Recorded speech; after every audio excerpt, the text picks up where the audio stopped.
Manitoba Chicken Producers with Josephine Arma. And Josephine, already the colors here, they look incredible. Why don't you tell us what this dish is that we're making today? Terry, fall is finally here, and today we're going to be making our chicken stuffed peppers.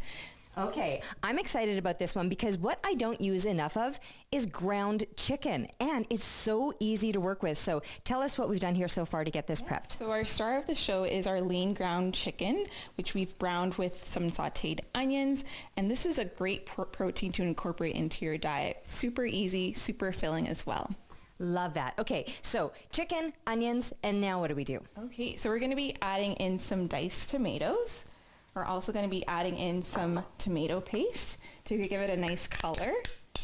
We've got some oregano and salt and pepper, which we're going to add, and then some paprika, again, for a nice added color. Yeah, very nice. And then lastly, we have some rice to really add to our peppers and just kind of make it a little bit more full and filling. Very nice. So this is all basically going into one hand. I mean, you make the rice in advance, but then it all just comes together, right? And what I love about this recipe is that you can get the kids involved. They can fill up their peppers, a great way for them to have fun as well in the kitchen. Yeah, and we've talked about this before, that anytime that you're getting the kids involved in preparing the food, they're more inclined to eat the food, because one of the things about this dish, it's going to involve peppers, and not all kids like peppers. So while they look delicious and the adults will be like, yes, I'm diving in, some kids might not, but you've got a great workaround for that. Yes, that's right, Terry. So right now I'm going to show you how to stuff our peppers now that we've got our mixture combined with our lean ground chicken.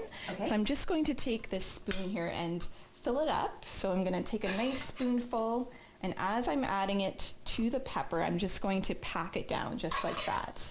So fill it up to the brim, just like that.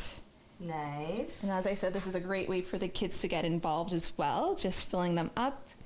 Perfect. So easy. Okay. And then I'm going to get you, Terry, to fill our container here with our chicken broth. So okay, and this is just going to go around the edge, not inside any of the peppers. So this is going to help steam it, and if you don't have chicken broth, you can also just use water. That's totally fine as well. Okay, so that's a great tip there. Maybe a bit extra flavor with the broth, but either way, it's going to work. And a really cool tip, so you see that tin foil right there? What do you think we're going to use that for? It's going to go on top, but I do want to ask you about the cheese. Does that go on, or we wait till the end? So we're going to wait once we've got these nice and cooked for about 30 to 40 minutes. Yeah. And then we're going to add the cheese in to let it nicely bubble over and enjoy later on.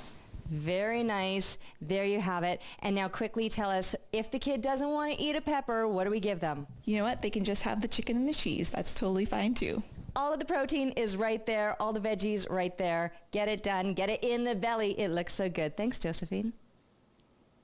This segment brought to you by Manitoba Chicken. Discover delicious and nutritious recipes at manitobachicken.ca.